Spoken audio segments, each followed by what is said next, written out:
राजस्थान की धरती इतिहास रचने जा रही है। बागों में जीन पूल डेवलपमेंट के लिए इंटरस्टेट टाइगर ट्रांसलोकेशन के लिए जल्द ही पहली बागिन मध्य प्रदेश के पेंच टाइगर रिजर्व से मुकुंदा टाइगर रिजर्व लाई जाएगी। इंटरस्टेट टाइगर ट्रांसलोकेशन को साकार बनाने में प्रदेश के वन एवं पर्यावरण राज्य मंत्री संजय शर्मा का बड़ा योगदान है। इसको लेकर एसोसिएट एडिटर निर्मल तिवारी जी ने वन मंत्री संजय शर्मा से खास बातचीत की। देखिए। पिछले 2 वर्षों में राजस्थान देश के उन राज्यों में शामिल हुआ जहां 100 से ज़्यादा बाघ हैं। खास बात देखिए कि 50 से 55 बाघ इन 2 वर्षों के अंदर नए पैदा हुए और राजस्थान में बाघों का आंकड़ा 140 के पार पहुंच गया।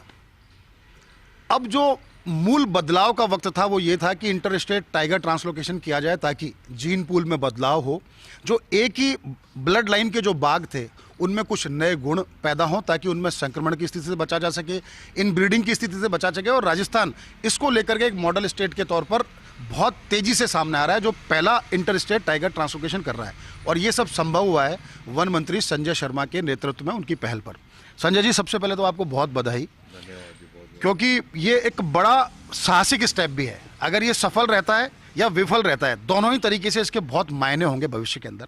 और चूंकि जिस तरह की तैयारियां आपके स्तर पर की गई तो निश्चित तौर पर सफल ही रहना है, तो निश्चित तौर पर दूसरे स्टेट भी इसको अपनाएंगे ताकि जेनेटिक चेंजेस जो बाघों में है वो देखने को मिले। और हिंदुस्तान तो दुनिया के बाघों का 80% से ज़्यादा बाघों का कुनबा है। क्या कहेंगे, किस तरह से एग्जीक्यूट कर रहे हैं सारी चीज़ों को, कहाँ से बाघिन आएगी, किस तरह की तैयारियाँ हैं? देखिए, सबसे पहले तो मैं हमारे यशस्वी मुख्यमंत्री आदरणीय भजन लाल जी को धन्यवाद देना चाहूँगा, क्योंकि मुख्यमंत्री बनने के बाद जिस प्रकार से उन्होंने राजस्थान में वनों के संरक्षण के लिए, उनकी सुरक्षा के लिए और विशेष रूप से बाघों के संरक्षण के लिए जो हमें समय समय पर दिशा निर्देश दिए या माननीय मुख्यमंत्री जी द्वारा समय समय पर मॉनिटरिंग की गई, उसका परिणाम है कि राजस्थान में विशेष रूप से बाघों की संख्या में बड़ी मात्रा में बढ़ोतरी हुई है। पहले जो पैंथर है हमारा, जो इसको लेपर्ड भी कहते हैं, उसकी गणना हमारे पास नहीं थी, केवल फौरी तौर पे एक आंकड़ा हुआ करता था।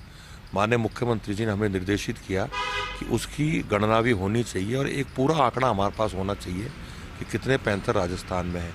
जहाँ तक आपने मुकुंदरा या रामगढ़ विषधारी में बाघिनों के ट्रांसलोकेशन की बात करी, उसके लिए जब माननीय मुख्यमंत्री जी से चर्चा हुई तो सबसे बड़ी बात ये थी कि हमारे यहाँ राजस्थान में जो भी बाघ बाघिन है वो एक ही संतान की संतति है, एक ही बाघ बाघिन की संतति है।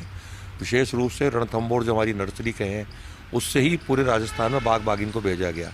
और जीन पूल की एक बहुत बड़ी समस्या प्राय देखी जाती है और उस कारण से जो एक अच्छी गुणवत्ता का बाघ या बाघिन हो या उनमें बीमारी नहीं हो, उस समस्या से निजात पाने के लिए, चूँकि रामगढ़ विषधारी हो चाहे मुकुंदरा हो, वहाँ पहले बाघ बाघिन को छोड़ा गया था, लेकिन दुर्भाग्यवश वहाँ उनकी मृत्यु हो गई थी।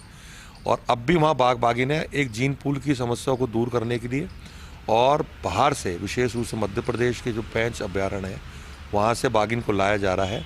और विशेष पहल माननीय मुख्यमंत्री जी की, और बाघिन को लाने के लिए सेना का हेलीकॉप्टर उपलब्ध हो, उसके लिए हमारे स्पीकर साहब आदरणीय ओम बिरला जी ने विशेष पहल करी और रक्षा मंत्री जी से बात करी, जिसका परिणाम है कि हमको सेना का हेलीकॉप्टर भी उपलब्ध हो रहा है। और बहुत जल्द जो मध्य प्रदेश से बाघिन आकर के राजस्थान के अंदर आएगी। और मुझे पूरा विश्वास है, क्योंकि अभी तक राजस्थान में इधर से उधर ही हमारे क्षेत्र के बाघ जाते थे।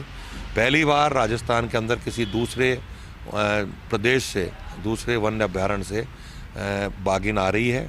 और आने वाले समय में ये बाघिन अच्छे शावक भी देगी और हमारे कुनबे में बढ़ोतरी भी होगी। ये जो ट्रांसलोकेशन होना है, कुल 5 बाघिनों का ट्रांसलोकेशन हो रहा है चरणबद्ध। अभी कितनी बाघिन आ रही है वैसा, और किस दिन उनको यहाँ लाया जाएगा? अभी 2 बाघिनों का आने का है, एक मुकुंदरा में छोड़ा जाएगा, एक रामगढ़ विषधारी में छोड़ा जाएगा। पहली बाघिन जो आ रही है वो मुकुंदरा के लिए आ रही है।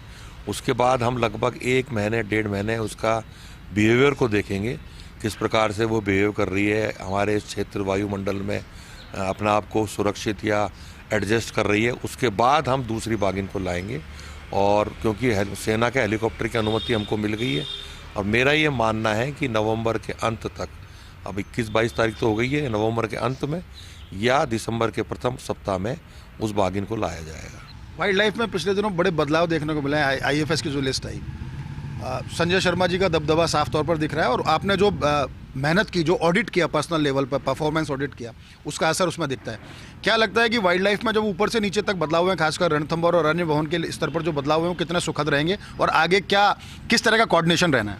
देखिए, स्थानांतरण एक सतत प्रक्रिया है और चूंकि स्थानांतरण माननीय मुख्यमंत्री जी के द्वारा किए जाते हैं और मुख्यमंत्री जी हर अधिकारी को अच्छी जिम्मेवारी देते हैं और मेरा ये मानना है कि जिस अधिकारी को जो जिम्मेवारी दी जाती है वो अच्छे से अच्छा करने का प्रयास करता है और जो स्थानांतरण में जिस अधिकारी को जो दायित्व दिया गया है, मुझे पूरा विश्वास है कि आने वाले समय में राजस्थान के वन्य संरक्षण में, वन्य जीवों के संरक्षण में अपना सर्वोच्च दे करके राजस्थान किस प्रकार से देश के मानचित्र पर उभरे वन्य क्षेत्र में और वन्य जीवों के में वो पूरी रूप से मोटिवेट होकर काम करेंगे और माननीय मुख्यमंत्री जी ने जो लक्ष्य वन मंत्री के नाते मुझे और जो अधिकारियों को, मेरी टीम को दिया है, हम उस लक्ष्य को पूरा प्राप्त करेंगे। बहुत बहुत धन्यवाद संजय जी। देखिए, संजय शर्मा जी का साफ तौर पर कहना है कि इंटर स्टेट टाइगर ट्रांसलोकेशन के लिए जिस तरह की तैयारी की है, निश्चित तौर पर वो सफल भी रहेगा और इस जेनेटिक चेंज के लिए, जो जीन पूल डेवलपमेंट के लिए जो प्रयास राजस्थान की धरती पर हो रहे हैं, उसको निश्चित तौर पर दूसरे टाइगर स्टेट भी अपनाएंगे। गांव विस्थापन की प्रक्रिया हो या फिर लेपर्ड्स की बढ़ती आबादी को देखते हुए सुरक्षा संसाधन मुहैया कराने की बात हो, वो तमाम बातों को लेकर अधिकारियों से सतत संपर्क में है। नई टीम को लेकर भी उनका साफ तौर पर कहना है कि नई टीम पहले से कहीं ज़्यादा बेहतर तरीके से काम कर पाएगी और पूरे कोऑर्डिनेशन से करेगी। तो कह सकते हैं आने वाले दिनों में वन और वन्यजीव संरक्षण दोनों को लेकर राजस्थान एक नई राह पर जो चल चुका है, वो निश्चित तौर पर दूसरों के लिए भी एक नज़ीर साबित होगी। कैमरा पर्सन नरेंद्र शर्मा के साथ Nirmal Tiwari, first India news, Jaipur.